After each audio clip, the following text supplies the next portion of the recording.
Hello, everyone, and welcome to another episode of Teamwork a Better Way. I'm Christian Napier, joined by the always suave and dapper Spencer Horn. Spencer, how you doing? I am fantastic, Christian, and I understand you have some very exciting news this past week. Yes, we've had very exciting news. We became grandparents, so super excited for that. Not going to get into all the details, but yeah, our first grandchild was born last week, and we're super excited for our son and his wife welcoming their first child into their family. But see that kind of fits well with our theme today, right? Mastering, change. Of course, that's not in business, but in your personal life, that's a big change. It is a big change, but it's a very welcome one, and we're super excited. And speaking of our topic, Spencer, you've got an amazing guest lined up for us today. I can't wait for our viewers and listeners to get to know her. So why don't you go ahead and introduce her? Absolutely. I'm going to introduce Dr. Nadya Zhexembayeva. So glad to have you. And she's often called the Reinvention Guru, the Queen of Reinvention, and you will quickly learn why. And Dr. Zhexembayeva is a scientist, entrepreneur, and author specializing in reinvention and resilience, which is so important today.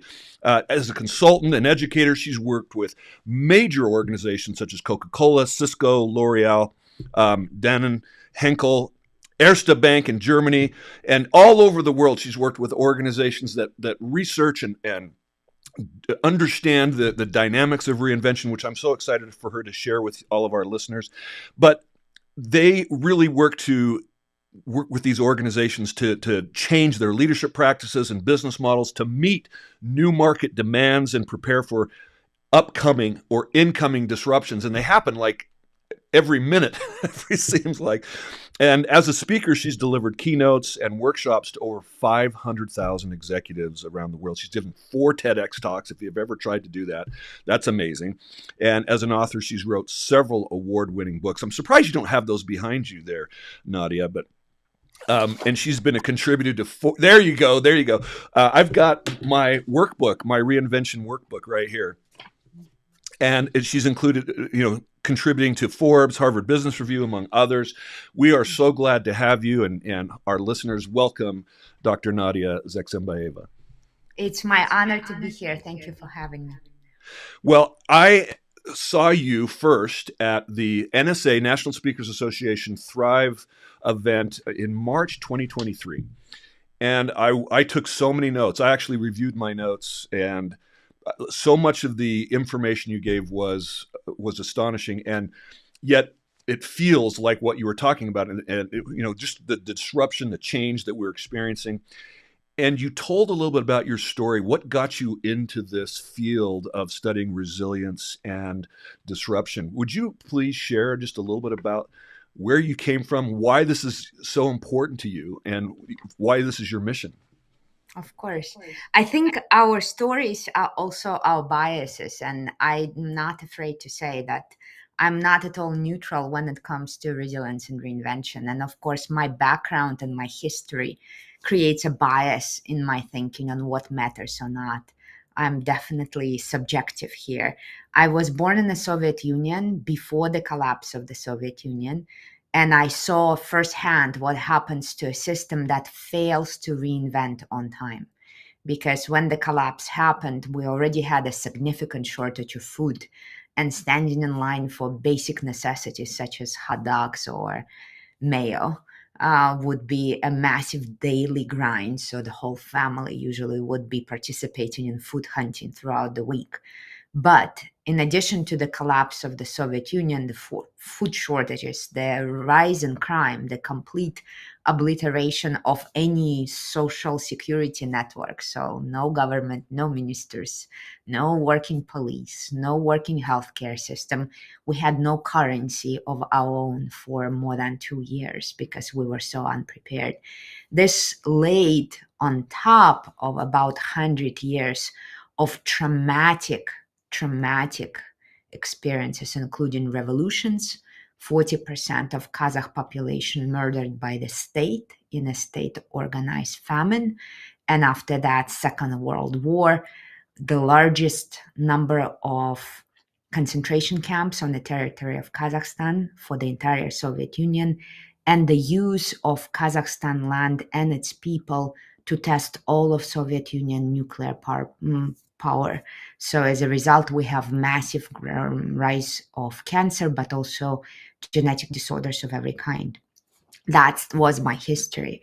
So when the collapse happened and I saw what is happening to the country, the biggest surprise is that despite 100 years of every kind of torture, murder, food shortage, anything you can imagine, most people still resisted change. They still would rather stay in a horrific but predictable past than go into the uncertain future. So when I started my doctorate in 2001, I decided I want to study ability of systems to not just survive disruption but actually thrive in them, and what makes one system, that could be a company, a country, a family, a career, what makes one system very resilient and able to reinvent and again, while others are collapsing with relatively small disruptions. So that was the beginning of my story. You talk about this Titanic syndrome, right? The not being aware of the dangers of the iceberg. And it's really interesting that you experience people when the Soviet Union collapsed actually committed suicide rather than deal with the change. And I didn't experience something that dramatic, but I lived in Italy in 1984, so very close to the collapse of, right after the Soviet Union and or the wall coming down in East Germany. And I remember this woman who lived in our apartment complex was from Moscow. Her husband was Ethiopian, and so she was there with her daughter. And she would say to me, when I lived in the Soviet Union, we knew where our food was coming from. She said, I'd rather live in the zoo where I knew where the food was coming from rather than the jungle. And that was the attitude. That change was so traumatic, right? That you experienced. You said So something. Go ahead. imagine my surprise when I grew up and learned the neuroscience of change. For me, the biggest discovery was that when we are born, that's not our natural state. Fear of change is not innate. If we had a fear of change, we would never learn how to walk, talk, crawl, or do anything we do. We are born natural at reinvention. We're just educated out of it and seeing the impact of that on millions and millions of people, not only what they do to themselves, but what they do to everyone around them because of their fear of change, made me much more motivated to make sure we move to a place where reinvention is a birthright, but also reinvention is a massively. Spencer, I interrupted you. Go ahead. No, go ahead. I actually I saw Christian had something on his lips. I'll come back to that. No, I'm just finding this backstory completely fascinating, and but one of the questions I have is uh, you described this feeling in the sense of people and governments changing or collapsing, and so on and so forth. But you do a lot of work with organizations uh, that are not nation states, but they're for-profit entities or other organizations. But I suspect that the lessons apply across the board, right? That it's not, oh well, you're talking about the collapse of the Soviet Union. That doesn't have anything to do with what I'm dealing with in this company that I'm running.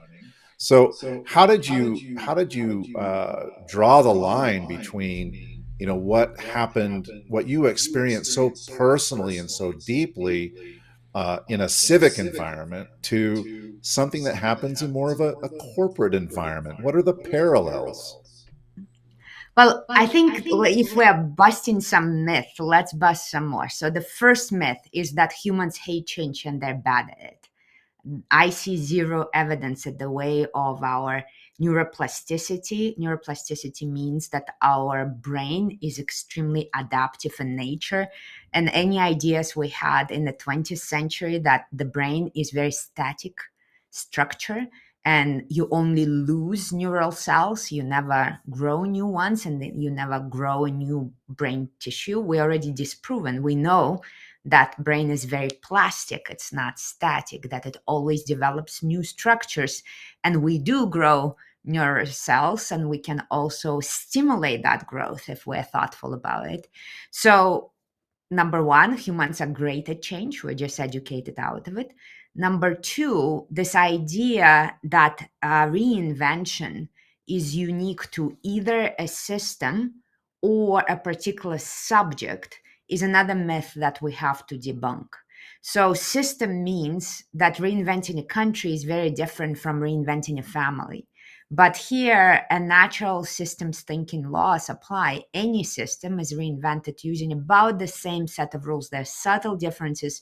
You need to know a little bit more at different dimensions. But generally speaking, we are very fractal. Fractal means that what happens at a small level is completely repeated at a large level. And we have the same patterns looking at the large system called a country versus large system called a company versus medium-sized system called a department, or a small system called a single person. All of those have subsystems. All of those have feedback loops. All of those follow the same approach that we take when we understand system thinking. Second is the idea that topic makes any difference, that reinventing your company to address the rise of artificial intelligence is different than reinventing your family in the middle of COVID, is different reinventing your own team when your boss has quit and you have a new boss versus anything else. The reality is it's like being a very, very good piano player. When you are an excellent piano player, you can play Bach or Tchaikovsky, or you can play Eminem and local country song. It makes absolutely no difference, and you can make truly in the same set of keys and the same set of principles. So the surprise that I've seen in the work of Reinvention Academy, which unites thousands and thousands of people around the world, we actually touched almost 1 million people with our reinvention toolkits, mindset, methodology, philosophy. It's a comprehensive field of study now that connects across strategy, innovation, and change.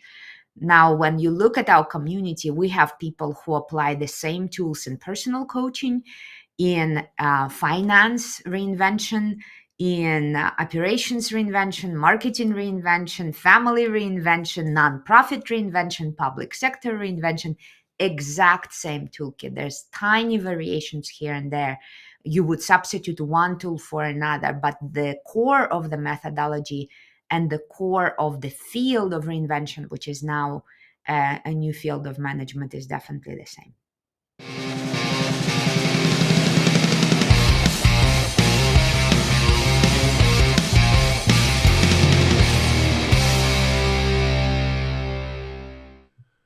Dr. Nadya, I want you to talk about why. I mean, you said you're working with over 1 million people around the globe, and I want you to share with our listeners why that's happening. And I just want to get you started on that train, because when I heard you speak, you asked us a question: how many recessions do you think there have been since 1989? And I'm like, okay, maybe 10, or and the answer surprised me. And I think if you will share that and that data, I mean, that equates to why this work that you're doing is exploding, just because of the rapid need for reinvention. Absolutely. So I shared that data a few years ago. It's already outdated and I haven't seen it fresh.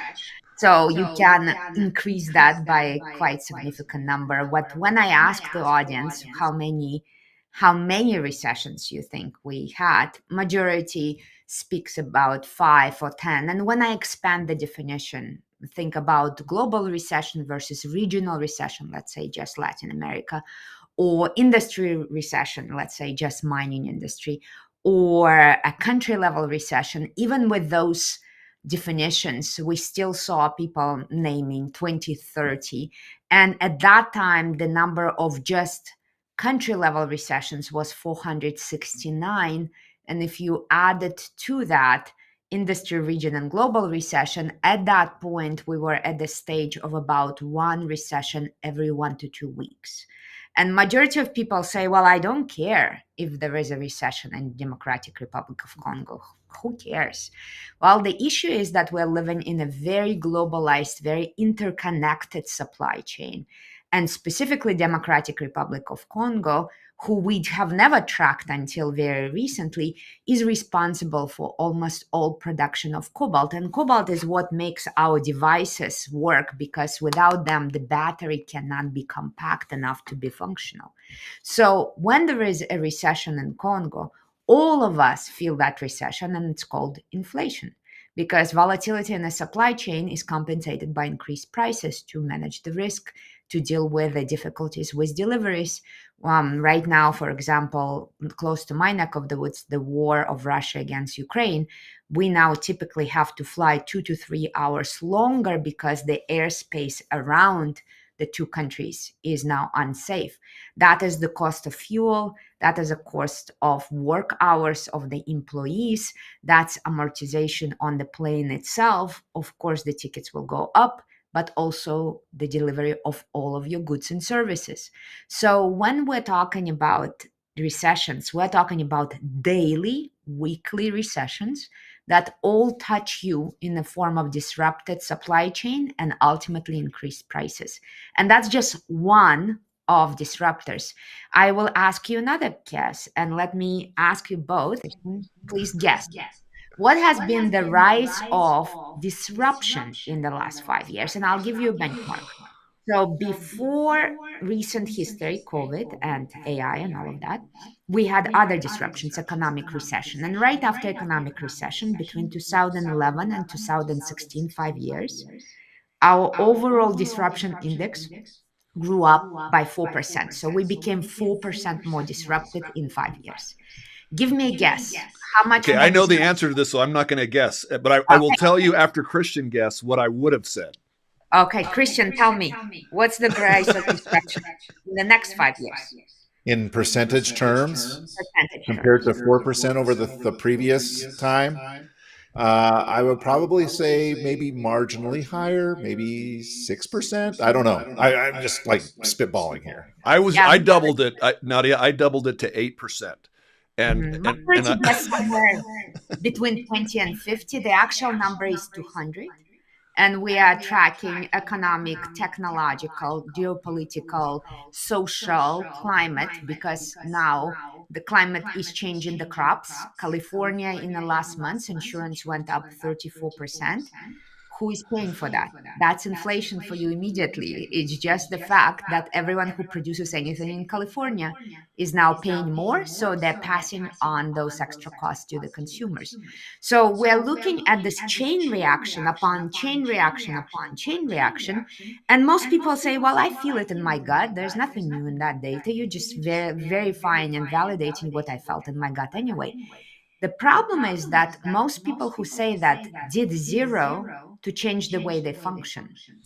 Meaning that if there is 200% of growth of disruption, your weekly schedule needs to change, because 200% more likely you are to get an email from your customer who says cancel, an email from your employee who says I'm not coming to work, an email from your insurance agent who say I'm up in the game by 30%, an email from supply chain manager who says I'm not delivering your goods, and on and on and on.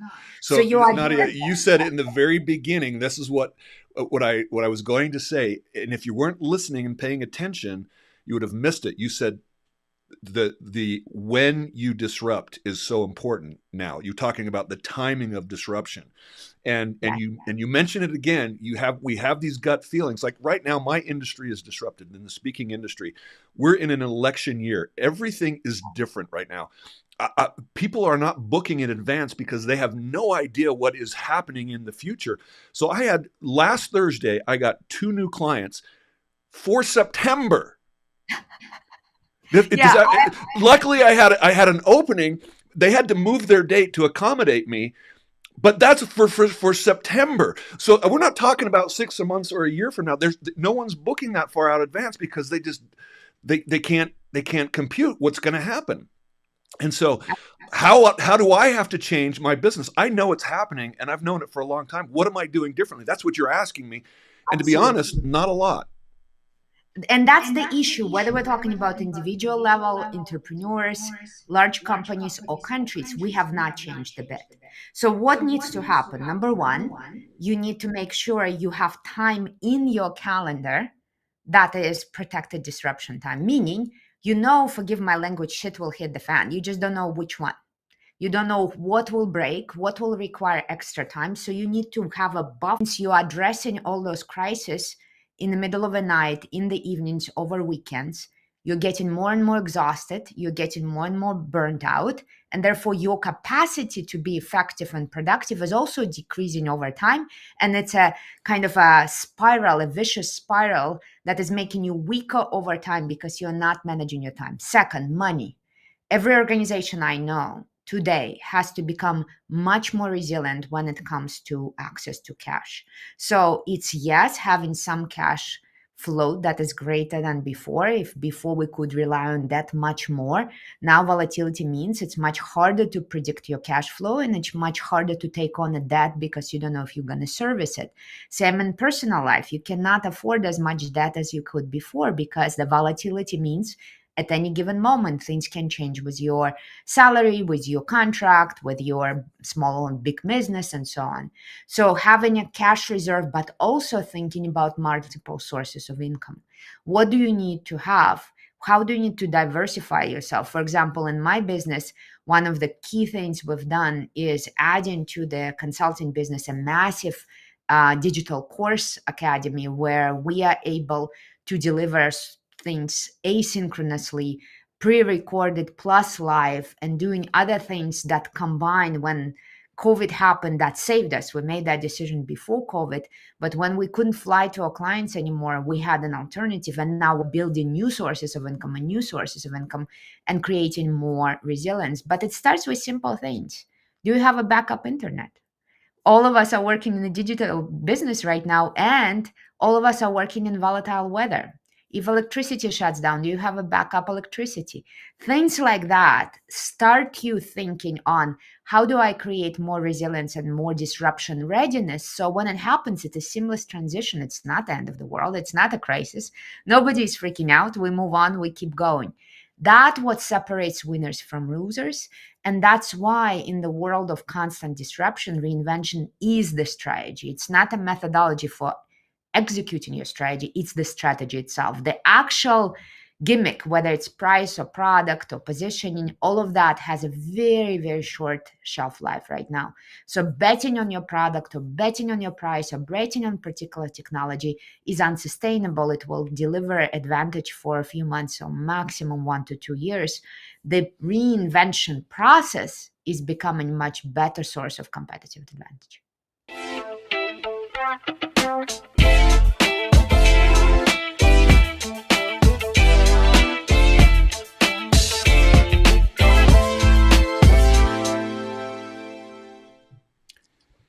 I want to come back to the musician analogy, right? I think it's true that very experienced, professional, classically trained musicians can play a variety of genres, but most musicians cannot play all genres.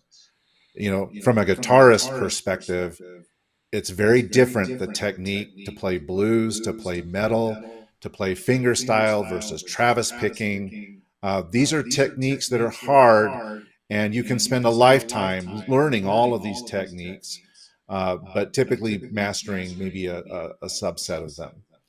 And so one of the questions that I have is when we tie this kind of this musician analogy to what we're doing in our corporate lives or in our professional careers, we could become a bit distracted by trying to be all things to all people. Yes, I can play the blues. Yes, I can play country. Yes, I can play metal. I can do all of these things. But at the same time, I probably need to focus on having a core set of values that will allow me to adapt so that I don't spend all my time trying to be all things to all people. So when it comes to looking at resilience and being able to navigate these very tricky situations, how do you keep people from becoming distracted by the shiny new objects that appear every day, so that they don't get overwhelmed and I can't do it because there's too much change, there's too much unpredictable, there's so many changes in the market, it's really hard. But at the same time, creating a kind of a core that allows you to be resilient and adaptive change. I don't know if that question makes any sense or not, but it just came to my mind when you talked about this musician analogy, because I think it's a really good one. Of course. So let me clarify that. When I talk about playing an instrument and being able to address any challenge with the exact same instrument, I'm talking about exactly that toolkit. So I'll give you an example. Many years ago, I had a client, over 10 years ago, that was a massive manufacturer, over 100,000 employees. And they realized that they need to start renewing themselves on a faster rate, that building exact same thing for years and years. At that point, the oldest product chemically and physically was exact same for over 63 years, the same plant, same production. They improved it a little bit, continuous incremental change, but no real reinvention, nothing radical. And they realized that they don't exactly know how to reinvent. So one of their solutions was creating a corporate venture capital fund, which is what many organizations do to drive innovation, and understanding that trying to innovate in the middle of operation is sometimes not effective. So they started a corporate venture capital fund, and their request to us was to come up with tools that will allow them to keep some level of discipline in the organization, but at the same time allow creativity and freedom and adaptability and agility to happen. And we looked around and we haven't seen any decent tool. I had the luxury of working with one of the classics of strategy in the world, Henry Mintzberg. For many years, we taught together. So Henry, the father of emergent strategy, that's exactly the type of philosophy or theoretical background. If you think of Michael Porter, deliberate strategy versus Henry Mintzberg, emergent strategy, Henry is definitely much more adaptive methodology in nature, but the tool was not available. So we invented it and then reinvented it 16 times. It's now in version 16. It's called Stellar Agile Strategy Canvas. Ooh, I'm shaking my table. I'm getting excited. Stellar Agile Strategy Canvas is universal for any type of problem. It is an implementation tool that allows you to have a strategic discipline, but at the same time built in agility and flexibility. And we had people use that tool for personal reinvention when they're trying to exercise more, for team reinvention when they're trying to organize the team differently, for contracting between a company and its client. For example, a CEO of a marketing agency uses that tool as a part of a contract now to create flexibility in implementation of the agreement. We've seen that used at the highest level of the board in a company, but also at the medium levels in every function across every type of reinvention. That's what I mean, that the tool can be pretty universal, and if they are developed with strong science, but also very close to the ground, right, ear to the ground, the tools can serve quite universally. Now, does it mean that they solve the issue of shiny objects? To a degree, but there is an element of a mindset and culture as well. What we see is that you need a dance between the discipline and flexibility. And without that strong relationship, this respect between the two sides, the one that likes to blow things up and the one that likes to keep things steady, without relationship between the two and a well-oiled process, reinvention on a continuous basis, regular, timely, proactive reinvention cannot happen. And then we are always in a reactive mode.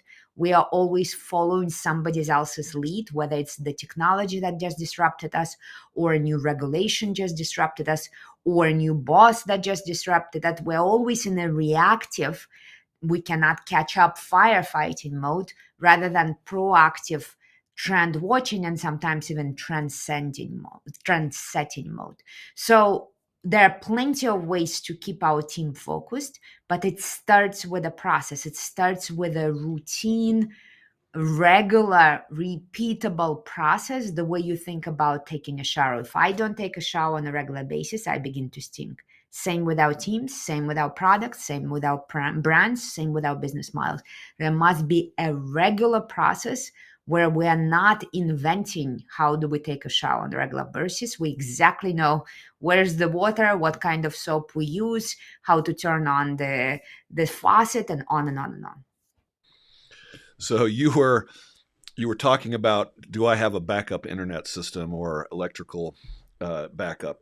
My wife and I visited Lebanon twice in the last 3 years, and we have hopefully some of our friends are listening from Lebanon. Wonderful people, but talk about living disruption. I mean, they haven't had a president for like 4 years, and their government is constantly in turmoil. But they have cisterns, and they have, UPS systems and batteries and everything that they need to be independent, because things are they're going to go wrong, and they're prepared. And I'm not Christian, so we felt, both my wife and I, we have got to start right now. We have food storage and that sort of things, but so let's get back to we were talking about some of the titans of this whole innovation and reinvention idea, people like John Cotter, Clayton Christensen. My son-in-law studied under him at Harvard, and just the innovator's dilemma and the innovator's solution.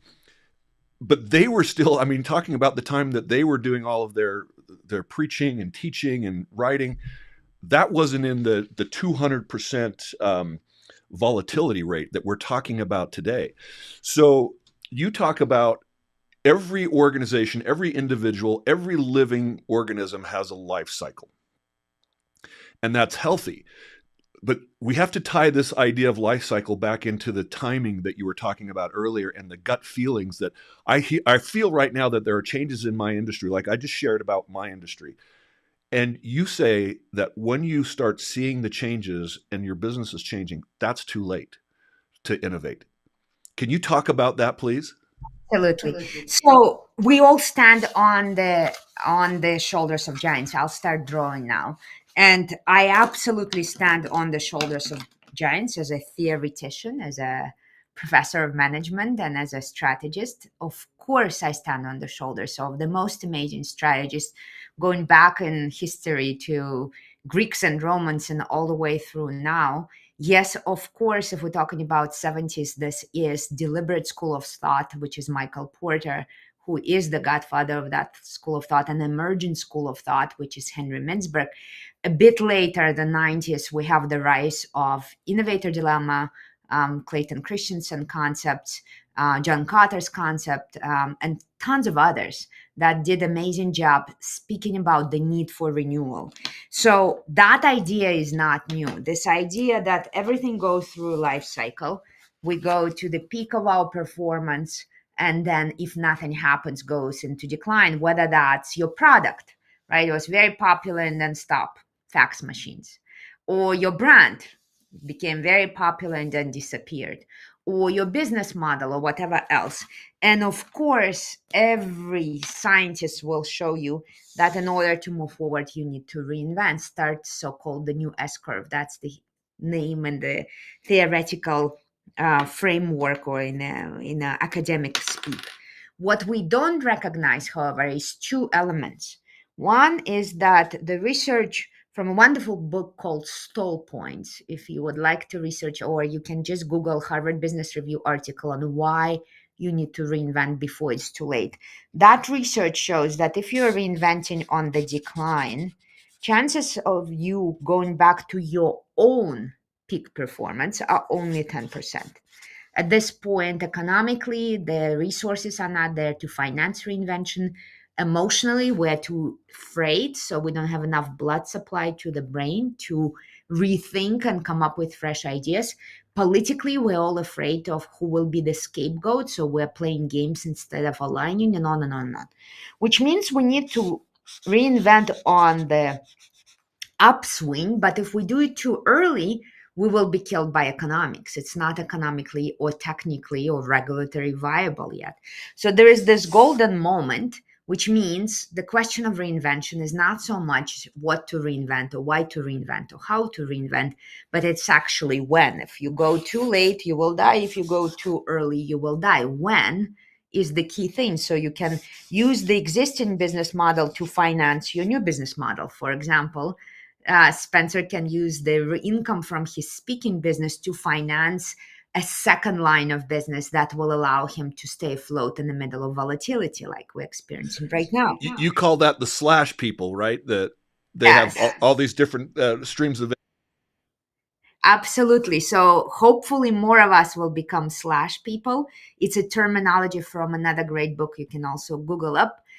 Slash people are people who have a lot of slashes behind their name. So I'm scientist slash entrepreneur slash author slash, and most of us are becoming slash people because we need multiple sources of income and multiple careers. Now, the research we do in Reinvention Academy specifically is to understand when, because that is the core question. And there's data that we collect is the data that drives a lot of our work. And we discovered this year that because we are in the middle of 2024 research, that every fifth company in the world currently is reinventing every 12 months or less, every 12 months or less, faster than the budgetary cycle. That's your suppliers, that's your customers, but more importantly, that's your competition. So if that is the case now, you can no longer rely on some of this beautiful classic work that was groundbreaking at the time it was made. There is I only can bow to Clayton Christensen for giving us Innovator's Dilemma. And I also have to recognize that at the speed of which we're going right now, looking at change as an isolated one-time event is no longer productive. When this was happening in the past, every 75 years, so I only needed to jump about half of the cycle, which is 37 and a half years.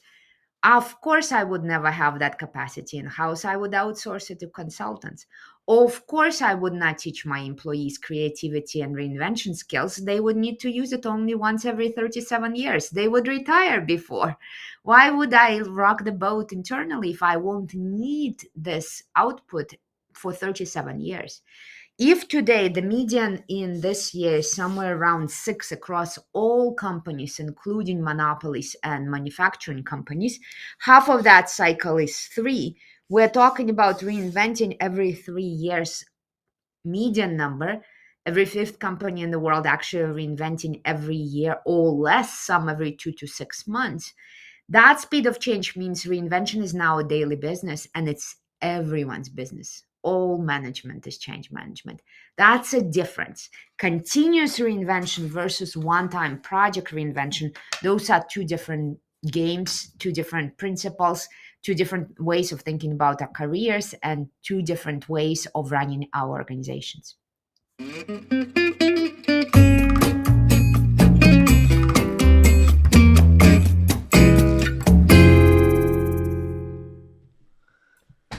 Well, I think for listeners of this, we need to take a screenshot there, Spencer, and make sure we include it in the show notes so we can see that really powerful graph that you presented, Nadia.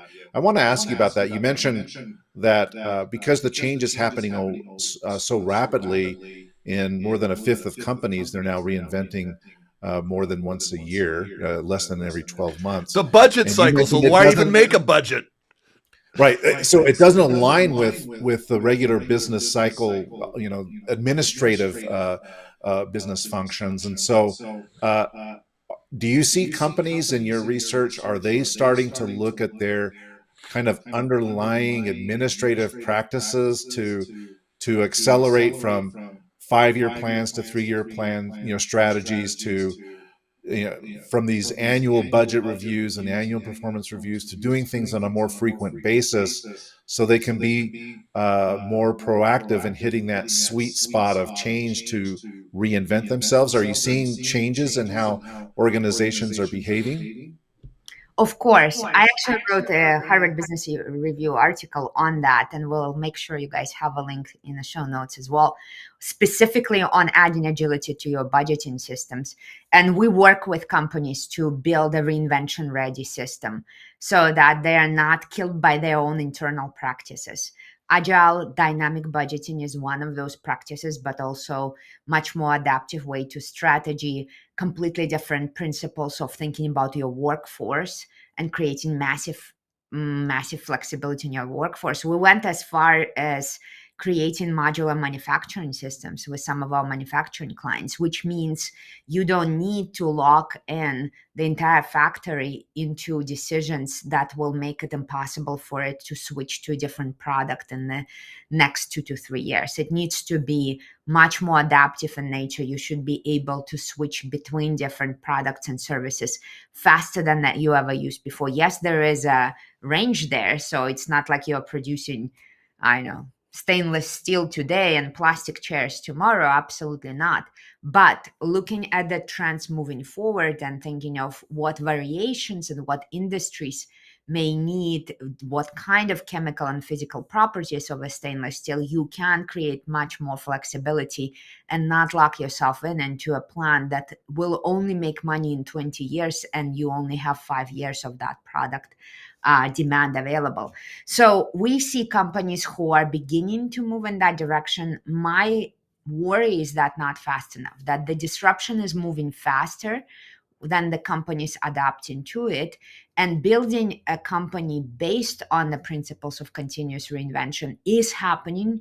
I was honored after 10 years of Reinvention Academy, writing, reading, publishing, speaking to anyone who will hear, working with actual businesses and on and on. I was honored to see that continuous reinvention was selected as the number one priority for global executives in the 2 years in a row, 2024 and 2023 PwC Global CEO Survey. So 4,000 CEOs of largest companies in the world all said continuous reinvention is it. The issue is nobody has invested enough time to actually learn how to do it. And unfortunately, most of our business schools still teach traditional administrative practices, traditional operations, traditional accounting, traditional strategic planning. It's beginning to change. And I'm happy to say that we're running a lot of that tide and being very proactive to vocalize it, because the last thing I want to see is another country collapsing or another economy collapsing or another company destroying livelihoods of thousands and thousands of its employees because it didn't learn to reinvent on time and therefore got destroyed by the disruption. So yes, it's happening. And yes, it needs to accelerate. For that, of course, we're always happy to share article. We'll make sure to send you guys with the show notes the downloads that we have available for free. One of them is the download to this book, the Chief Reinvention Officer Handbook. It's now used universally in tons of organizations, and we would love to hear your feedback on that as well. Well, thank you for that. You know, you were talking about early on that we have change really trained out of us. And,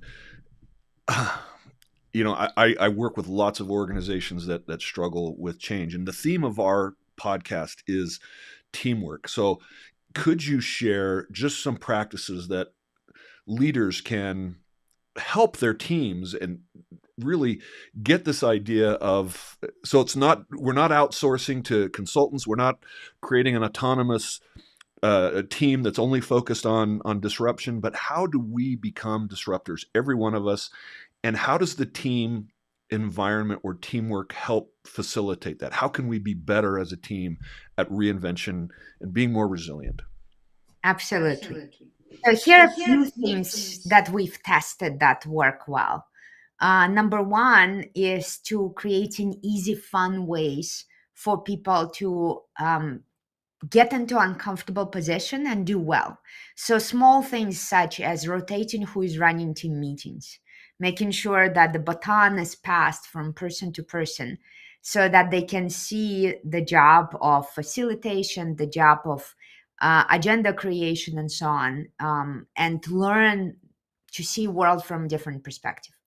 We also see that regular moments, so Friday reinvention breakfast, or every second or every month, last Thursday of the month, you have a little bit of time to celebrate what things worked in terms of reinvention in the last week, 2 weeks, or month, and what things you would like to increase or focus on in the coming months.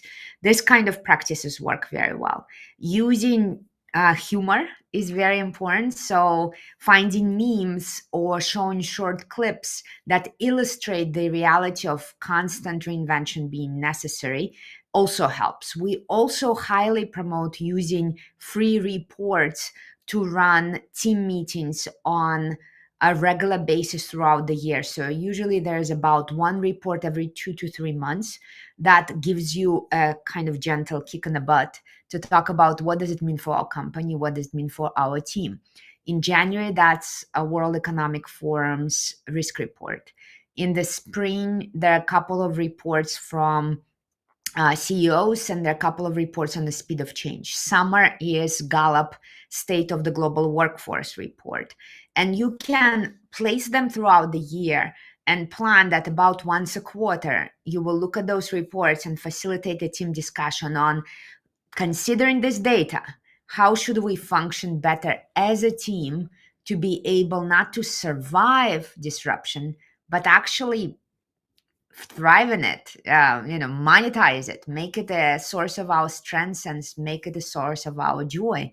So this kind of regular routine activities is the most important thing, that this is not a once in a blue event, or not once in a blue moon event, that it's a regular practice, changing small things, concentrating on low hanging fruit, asking your team anonymously to vote their top 5 suggestions on what should be reinvented in the team, and then implementing one every few months. No overwhelm, no adding new things to the to-do list, but removing things, making things more streamlined and easier. Those routine practices is what allows us to move from occasional sporadic reactive to late reinvention to proactive, systematic, this is the way we live, this is like breathing or riding a bicycle reinvention. Those would be some starting ideas, but I would love to hear some of yours, guys.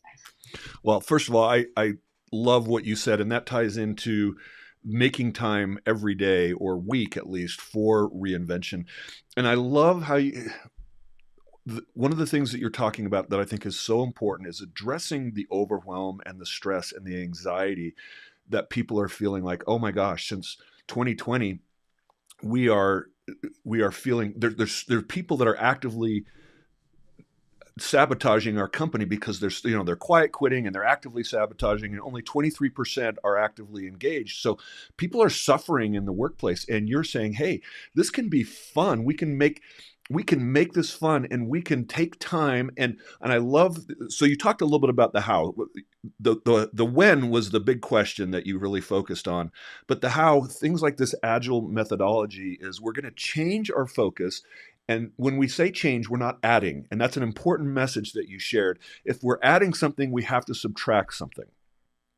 And I think that is a really important message for our listeners. Christian probably has a comment, but while he's thinking, I'm going to add a few comments to the broadcast that we've had. This is from Nerden. Thank you, Nerden. She says, thank you, Nadya, for sharing so valuable and eye-opening, great conversation. Thank you for your comment. And we also have Bernie Ritchie. Love the reinvention techniques for optimizing teamwork in volatile and swift-moving times. Super insightful. Thank you both for your comments. Christian, what ideas do you have? You're the smart one here. I have more questions because I find this absolutely fascinating. I love the idea of having these quarterly publicly available reports to look at and discuss. And I'm curious, in your experience, because those reports are very macro, you're kind of looking at what's going on in the world. Are there certain measures that people should be looking at within their own organizations as well that are potential leading indicators of change, because they have to be some leading indicators, because if they're not, then we missed the curve that you drew and we're too late. And so when you're working with organizations, in addition to these kind of quarterly global reports, with I think it's an awesome idea. What should they be looking at internally that could potentially help them flag, uh, upcoming disruptors that they can address proactively? Love that question. Spencer already mentioned that some years ago, when I was studying and working with companies that are pretty much killing themselves by refusing to adapt to change, I coined this term Titanic syndrome. And it came from a wonderful, wonderful course. I was executive MBA director and professor in a business school, and a fellow professor from Spain, the amazing Juan Serrano, would do this analysis of Titanic and break down how Titanic team essentially, by making assumptions of themselves being unsinkable and unbreakable, destroy themselves, that their own mindset and their own culture was behind it. So looking at the movie and looking at what I was seeing in the corporate world, putting the two and two together, Titanic syndrome as a concept came about. And this is the idea that many systems are actually self-destroying themselves by refusing to anticipate change in a quality manner, design change in a quality, timely, and efficient manner, and implement change in a quality, timely, efficient manner. So we put together, using research across those three areas, because anticipating change historically is the job of strategists, economists, foresight, and futurists, specialists, and trend watchers. Designing change historically is the job of R&D people, innovation people, creativity people, design thinking people. And implementing change is historically the job of project managers, agile scrum managers, change managers, and so on.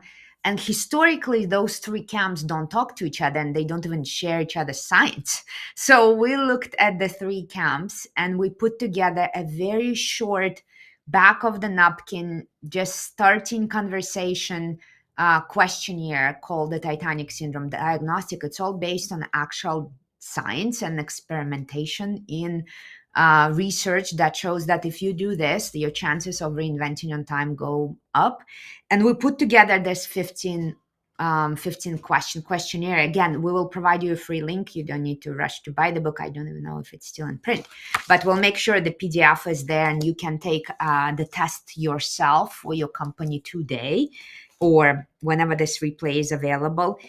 The good news about that diagnostic, that it serves as both the diagnostic but also as a solution for actual treatment, because those 15 markers give you specific thing you can do to improve. For example, the very first one is measuring how close-minded you are versus how open-minded your organization in terms of the sources of data.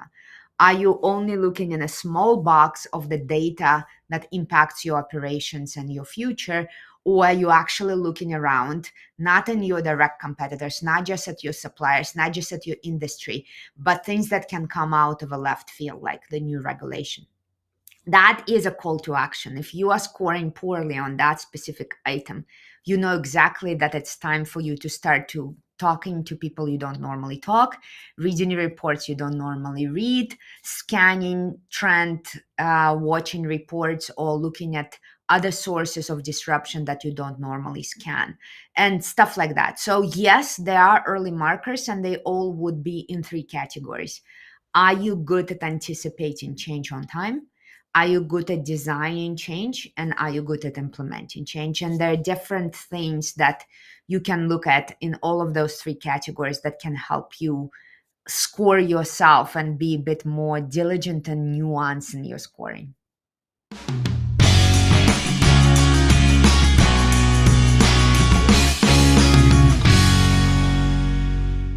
Well, we're coming up against it. We have two more comments. One of them's a question, if we have time, Nadya, and then maybe one last thing.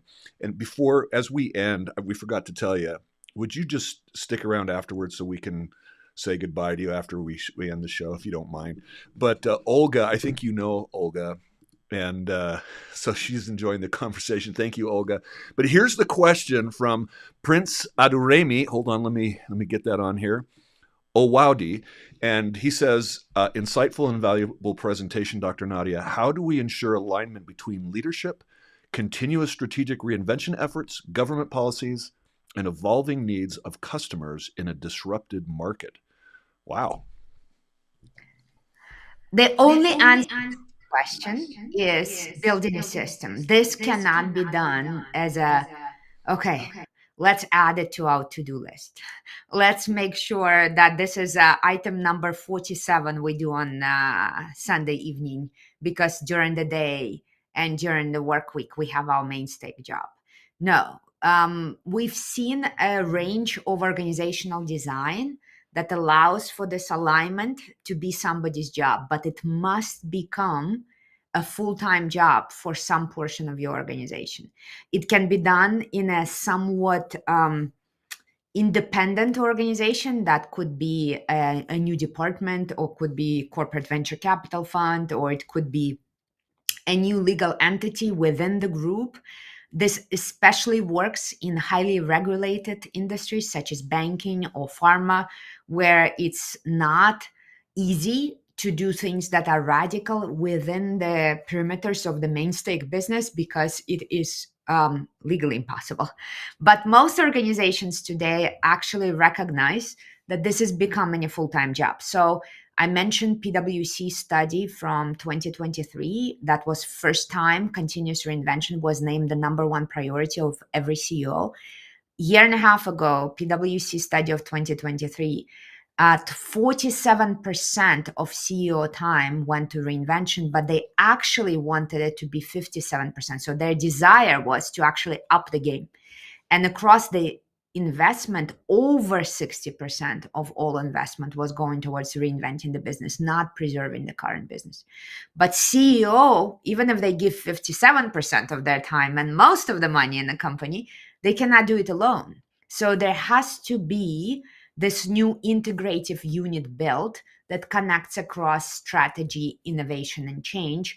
And that's where the new chief reinvention officer concept comes along. Some companies call them chief transformation officers, but they're not on implementation side. They're equally on anticipation side and design side. So it's really marrying the strategy with innovation, with change and project management. And unless these disciplines marry, and they all working together as one unified methodology and one unified system, it won't work. We see companies moving that way. Sometimes it's chief revenue officer. Sometimes it's former strategy head. We've seen even at the state level, the state of North Dakota was the first to have, I think North, maybe South, was the first to have the chief reinvention officer at the state level. We are predicting that ministers of reinvention will start showing up in governments. And we see a rapid attention to the idea that all management is reinvention. Everyone's job needs to include that, but somebody's job needs to be 100% focused on this, because you all know urgent always eats important. If we don't isolate and give full attention to this work, whether it's during the week, there's protected time, or it's in terms of org design, a protected team with its own budget, its own responsibilities. If we don't do that, firefighting will always push this agenda to tomorrow and tomorrow and tomorrow. And then we are at the spot where we're already in the decline, and it's 10% chances of success. And that's why the data shows that since only this century, so only since only 2000, 52% of Fortune 500 companies are already off the list. So just in the last 24 years, 52% of Fortune 500 companies, which are the strongest and the fastest and the most untouchable, already fell off the list because they failed to reinvent on time. Well, I hope you're working to get this material into curriculums of universities, and because it sounds like we have to do some reinvention of our education system. Yeah. Absolutely. Absolutely. That's where it has to start. We're still teaching 10-year plans as if as The if they mere make the mere plan. Mhm. Absolutely. So, Christian, what do you say? I think this is awesome. I want to have a separate conversation with you, Nadia, because I work in state government, and I've got a lot of questions about public sector and how they could benefit from this. But for any of our viewers and listeners who are tuning into this, listening to it later, if they want to connect with you, Dr. Nadia, to learn more about what you do and how you can help organizations, And the this Reinvention Academy. stellar agile strategy canvas, and so many other things, what's the best way for them to connect with you? Of course. Learn to reinvent.com. So it's word learn number 2 and reinvent.com. Learn to reinvent.com. You will get tons of free downloads that you can test first. I always say, don't believe me. Try on your own. It's not a spectator sport. It's not about listening and watching. It's about rolling up your sleeves and actually doing, the hard work, but hopefully fun work. We She have says, I tons of can't get muscles watching her do push-ups. no, unfortunately, I wish it was by osmosis or something, but we're stuck doing our own push-ups. That's it. So I do invite you all to grab some of our resources. We also host about every few months a free open event, also because I come from a very, very impoverished background. So I want to make a lot of our materials available to anywhere around the world. Very often volatility is not in pretty places, but in the most impoverished places. So we have live events that are business school quality, but they're available for everyone, called in Reinvention Labs, Easy Reinvention Lab. You can come to LinkedIn, go to my profile. You will always find a link to something that will make you play a bit with these ideas. Oh, thank you so much, Dr. Nadia. And Spencer, you've been helping teams for decades improve their performance. Viewers and listeners tuning in, how should they connect with you? Just reach out to me on LinkedIn, just Spencer Horn. You can find me there. And Christian, over 20 years, I've been honored to know you and be your friend. And I'm so glad that every time I'm with you as a co-host here, I always am so impressed with what you do. And I know the body of work that you do with your clients. And how can people get a hold of you? LinkedIn's easy. Just look up Christian Napier on LinkedIn, and I'm happy to connect with anyone. So, Dr. Nadia, again, thank you so much for joining us. And listeners, viewers, please like and subscribe to our podcast. We'll catch you again soon.